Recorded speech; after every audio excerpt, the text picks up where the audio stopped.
What happened with you and Colby? He's a bitch, bro. And he showed his true colors for the money, for the pay-per-view. He'd talk about my kids, my family, to maybe sell And you were extra friends with pay-per-views. him. No, not friends. I was fucking his everything, his mentor. I was already in Strikeforce. I had competed against Gilbert Melendez. I was an established pro when he came over to American Top Team.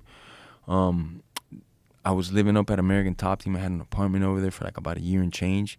He broke his hand. His girlfriend had fucking kicked him out of the place because he had given her fucking herpes and shit. No, I'm dead ass serious. So he had like nowhere to fucking live. So he asked if he could crash on my couch. I was like, yeah, fuck it, bro. We're both on this journey together. We train together. We play poker together. Fucking this and that. So I basically fed this dude for a fucking year. Lived on my couch. Didn't give me a fucking dollar because he didn't have a job. I had a fucking broken hand. It's all documented. It's all him on YouTube saying, Jorge Masvidal was my best friend. If it wasn't for Jorge, I wouldn't be here. And this and that.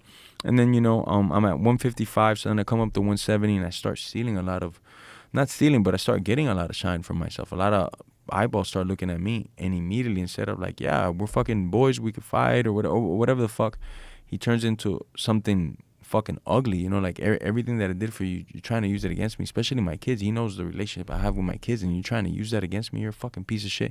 But before all that happened, I already knew he wasn't a good person because my striking coach, this is when we cut ties, me and him. My striking coach trained him from his amateur all the way to his Rafael Dos Anjos fight, and he did a handshake deal with him, 5% on your fights. If you make $1,000, you make $500,000.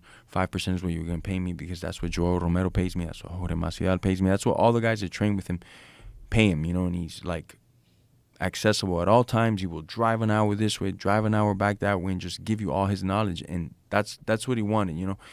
And they shook hands on it. As soon as Colby made money, what did he do? Didn't pay my coach. So since then, I was like, bro, I want to fucking take a bat to his fucking neck. And my coach is like, don't do it, bro. You'll fight him, and that's how you'll get him for both of us. I didn't get him that time. Like if you let somebody come into you and you share something with me, like, man, something is very dear to me. It's this moment where my mom, blah, blah, blah, and this and that. And then I would use that because me and you had a falling out. It really shows your fucking character.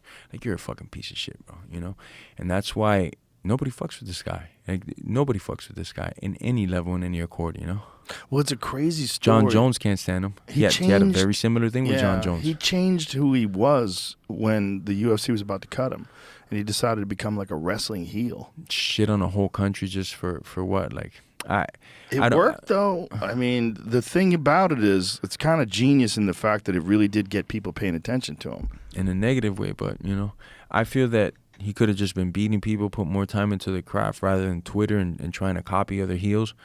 And it would have been fine. Like, this guy just, what is Conor doing today? Let me go do that on a cheaper, shittier way, Like, be fucking you, bro.